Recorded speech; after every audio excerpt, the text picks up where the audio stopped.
Page 40, The Man on the Flying Trapeze. It's a nice piece, very famous melody. Let's look it over. It's 2 pages long. There's no repeat signs or anything. It's just straight through 2 pages. Treble and bass clef to start.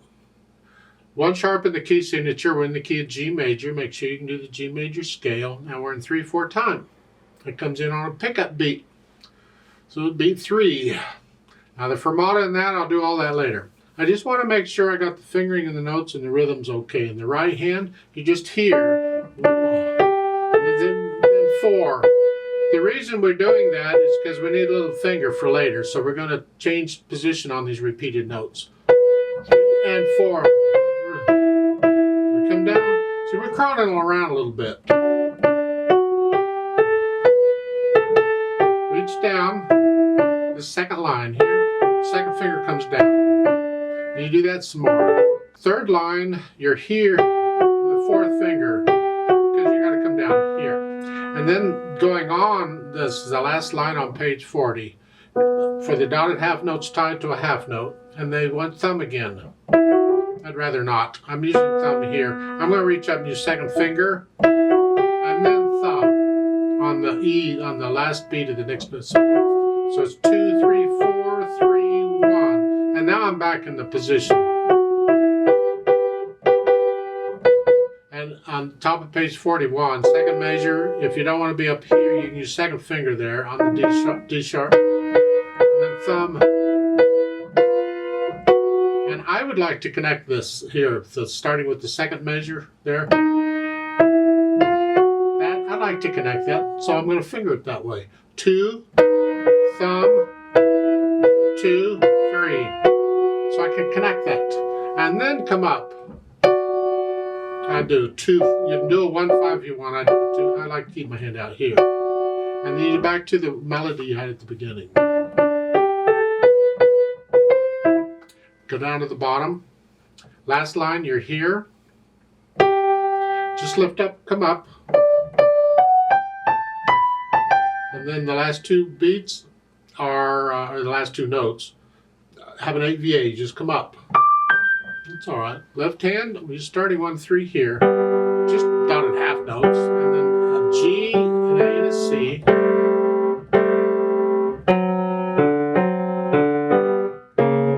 Now, second line, first 2 measures. You're here, and then you want 5, and 1 and 5 on again. You slide off. It's kind of fun. It's dangerous. I prefer to use 4th finger here. So here, I'm only sliding off the thumb. I don't care how you finger it in the book if you want, but I prefer 4 on that here. And you do that some more. You got a bunch of broken chords in the left hand. Hopefully you can handle those okay. The bottom of page 41, the first 2 measures you down, rest, and then you get treble clef in the bottom staff. So you got to come up here, F sharp, in this position, and then a D. Remember, it's treble clef all the way to the end there. Okay. So then you try and put the hands together.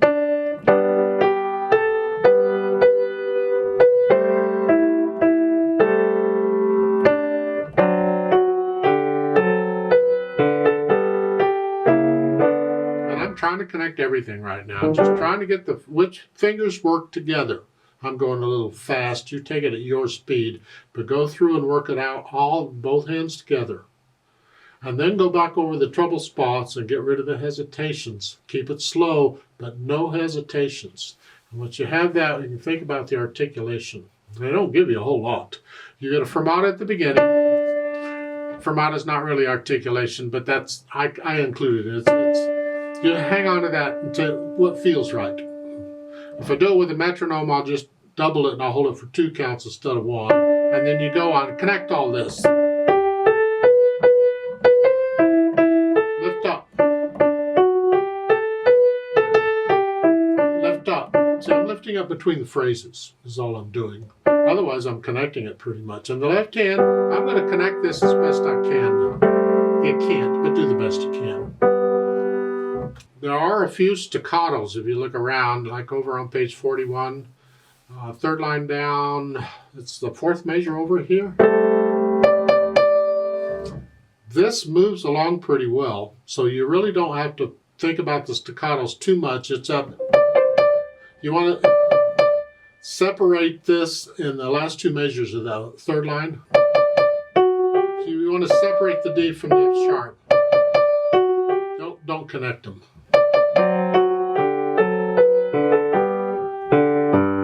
And then at the end, the last two notes are staccato. So bump, bump, wrist, short. Then the dynamics, well, that applies to the melodies. The right hand, whatever mezzo piano is to you. Sort of soft, you go up to moderately loud. Up to moderately loud, and you're staying in that area until the first or the second line. You come back down, and then you do it again. As you go up, you're louder. Okay, you can read the dynamics. Top of page 41, you get a crescendo. You're sort of moderately loud here. If you want to come down to moderately soft. And then sforzando. Sforzando is the loudest accent there is on a piano. Just keep the wrist loose. When you play it, flex the wrist a little bit. Don't tense up and pound on it, but it's very loud. Both hands, and then lift up and go on after you're done listening to that, because it has a fermate. Hang on to that for a while. If I do this with a metronome, I'll hold it for 4 counts instead of 2, and then you just go on, moderately soft. You get a forte in the third line. You can read all that too. Okay, now once you're done with the dynamics, you think about the speed. Just, it needs to flow. It's not the speed of the beat, it's the feel.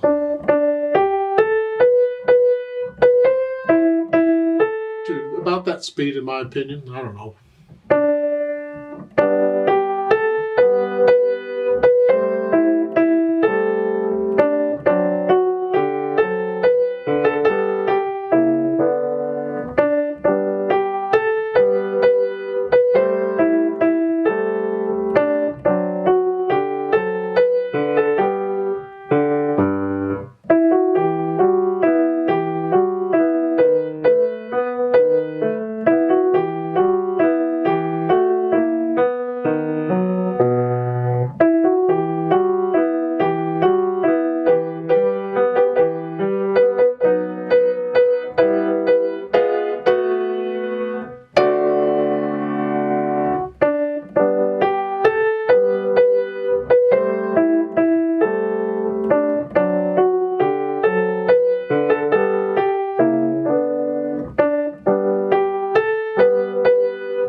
It's just one way of playing it. You could play it other ways. You get into it, you interpret it, you make it yours.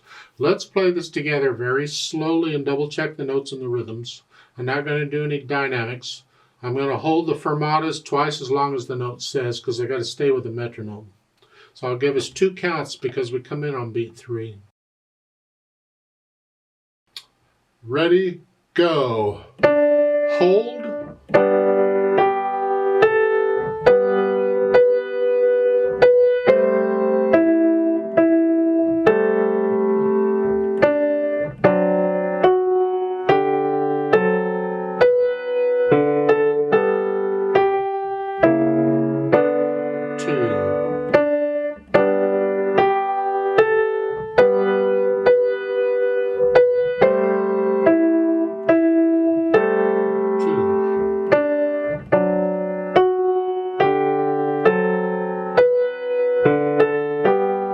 1,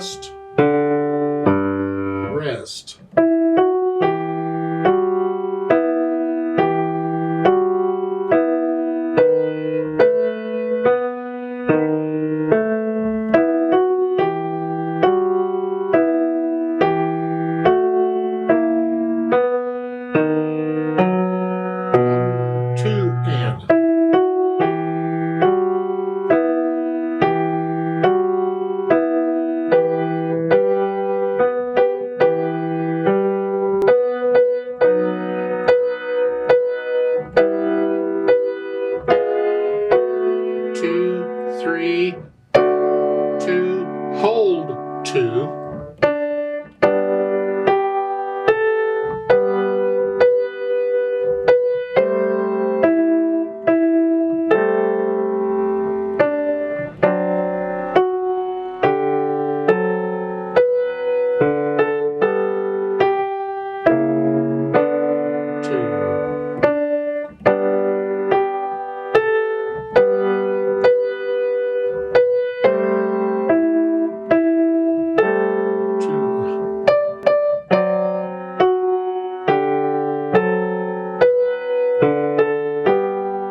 rest.